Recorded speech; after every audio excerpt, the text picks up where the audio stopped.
अस्सलाम वालेकुम दोस्तों क्या आप लोग जानते हैं कि अर्तुगरुल गाजी ने ही दुनिया की सबसे ताकतवर सल्तनत की बुनियाद रखी थी। उसने अपने 2000 साथियों की मदद से एक ऐसी हुकूमत कायम की थी जो 700 सालों तक पूरी दुनिया पर राज करती रही थी। उसकी नस्लों में पैदा होने वाले सुल्तान मोहम्मद फातेह ने ही दुनिया की सबसे बड़ी तोप इजाद की। अर्तुगरुल की सल्तनत ने ही दुनिया को सबसे बड़े साइंसदान और डॉक्टर्स दिए। दुनिया का पहला जहाज भी सल्तनत उस्मानिया में ही बनाया गया। अर्तुगरुल ने डॉक्टर और आलमों की एक ऐसी जमात तैयार की थी जो मुफ्त में लोगों की मदद करती थी और उनका पूरा खर्च अर्तुगरुल खुद उठाता था। दोस्तों, अर्तुगरुल अकेला इंसान था जिसे मंगोल भी दहशत खाते थे। 13वीं सदी ईस्वी में जब मंगोलों ने मुसलमानों के सबसे बड़े शहर तबाह कर दिए तो अर्तुगरुल ने सोगोत में दुनिया की सबसे ताकतवर सल्तनत की बुनियाद रखी। अर्तुगरुल काई कबीले के शासक सुलेमान शाह का बेटा था। सुलेमान शाह गौस की नस्लों से थे जिन्होंने चीन से भागकर शाम और ईरान में पनाह ली थी। आपको ये जान के हैरत होगी कि चीन में आज भी जिन मुसलमानों पर जुल्म हो रहा है वो गौस की नस्लों से और अर्तुगरुल के ख़ानदान से ताल्लुक़ रखते हैं। बहुत कम लोग जानते हैं कि अर्तुगरुल ने कुरान को अपना संविधान बनाया। इसकी हुकूमत में सूद पर सख्त पाबंदी थी, यहाँ तक कि यहूदी और ईसाई भी इस्लामी कानून के मुताबिक यहाँ पर तिजारत करते थे। अर्तुगरुल जब अनातोलिया में दाखिल हुए तो सलीबियों ने मुसलमानों के खिलाफ जंग छेड़ रखी थी। दूसरी तरफ बगदाद में मंगोलों ने 10 लाख मुसलमानों को कत्ल कर दिया था। लेकिन अर्तुगरुल के आने के बाद अचानक अनातोलिया समेत दुनिया का नक्शा ही बदल गया। अर्तुगरुल की शजात और हिम्मत से दुश्मन भी कांपते थे। अर्तुगरुल ने अपने चंद साथियों की मदद से चंगेज़ खान की फौजों को घुटने टेकने पर मजबूर कर दिया।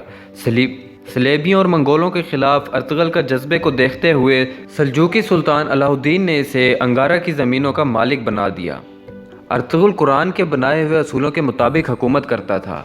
इसकी नज़र में सब बराबर थे। यही वजह है कि इसे देखकर लोग मुसलमान बन गए। चंगेज़ खान के सुपा सालार और सलेबी कमांडर ने भी अर्तुगरुल के हाथ इस्लाम कबूल कर लिया। अनातोलिया की सरहदों में आकर अर्तुगरुल ने सबसे पहले सबूत का किला फतह किया। ये वही किला था जहां पर हज़ारों मुसलमानों को कत्ल किया गया था। सोगोत को फतह करने के बाद अर्तुगरुल ने वहां ऐसा निज़ाम कायम किया कि सल्जूक की सल्तनत का सबसे अमीर तरीन शहर बन गया। इसकी हुकूमत में यूरोप की एक बड़ी आबादी सोगोत में कारोबार के लिए आती थी। अर्तुगरुल बड़ा ही इंसाफ पसंद इंसान था। इसकी तलवार हमेशा म्यान से बाहर रहती थी। सल्जूकी सल्तनत के खिलाफ साजिश करने वाले साबुद्दीन कोपेक से लेकर कमांडर ड्रैगोस को इसने सरेआम कत्ल कर दिया था। अर्तुगरुल ने जिस सल्तनत की बुनियाद रखी थी इसे कुछ सालों के अंदर ही आधी दुनिया फतह कर ली।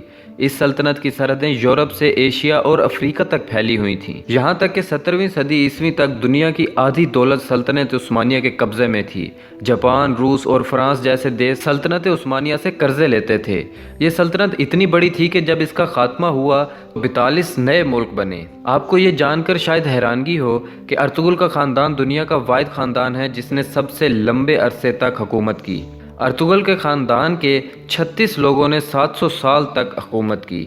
अर्तुगरुल के बाद खिलाफत उस्मानिया ने 500 से ज़्यादा जंगें लड़ी, जिनमें तकरीबन सारों में ही उन्होंने फतह हासिल की। अर्तुगरुल चट्टानों की इतना सख्त था, वो जब अनातोलिया आ रहा था तो रास्ते में उसके वालिद सुलेमान शाह की डूबने की वजह से मौत हो गई और उसके भाइयों ने अनातोलिया जाने से इनकार कर दिया। लेकिन अर्तुगरुल अकेला ही अनातोलिया गया और सलेबियों पर कहर बनकर टूट पड़ा। मंगोलों ने अर्तुगरुल को मारने के लिए हज़ारों कोशिशें की, लेकिन वो कभी कामयाब ना हो सके। यहाँ तक कि उन्होंने अपने दुश्मनों से भी हाथ मिला लिया।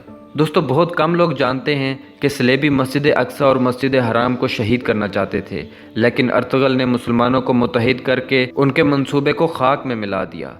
आप लोगों को ये जानकर हैरानगी होगी कि 1923 में जब तुर्की की खिलाफत उस्मानिया का खात्मा हुआ तो दस्तावेज़ात के मुताबिक ये पता चला कि खिलाफत उस्मानिया को ख़त्म करने के लिए कई सौ सालों से साजिशें चल रही थीं। यहाँ तक कि यहूदी मुसलमानों के बेस में मस्जिदों में इमामत करते थे ताकि मुसलमानों के दिलों से खिलाफत की अहमियत निकाली जा सके। दोस्तों, अर्तुगरुल के दूसरे बेटे उस्मान के नाम पर ही सल्तनत उस्मानिया का नाम रखा गया। अर्तुगरुल के बेटे उस्मान ने जब तुर्की में उस्मानी करेंसी की शुरुआत की तो इस पर छपने वाला सबसे पहला नाम अर्तुगरुल गाजी का था। दोस्तों, 2014 में तैयब उर्दुगान के कहने पर अर्तुगरुल गाजी की ज़िंदगी पर एक ड्रामा बनाया गया। अर्तुगरुल की ज़िंदगी पे बनाया गया ये ड्रामा इस टाइम दुनिया में सबसे ज़्यादा देखा जाने वाला ड्रामा है। इसे 90 से ज़्यादा ज़बानों में ट्रांसलेट किया गया है कि 150 से ज़्यादा ममालिक में ये ड्रामा देखा गया है। अमेरिका ने जहां इस ड्रामे को खामोश बम कहा है तो वहीं इसराइल ने इसको दुनिया के लिए ख़तरा करार दिया है। کیونکہ ان کو ڈر ہے کہ مسلمان پھر سے کہیں خلافت کی بات نہ کرنے لگ جائیں۔ دوستو اگر آپ کو ہماری ویڈیو پسند آئی ہو تو اس کو لائک اور شیئر ضرور کیجیے گا، اور ہماری اس محنت اور حوصلہ افزائی کے لیے ہمارے چینل کو ضرور سبسکرائب کریں۔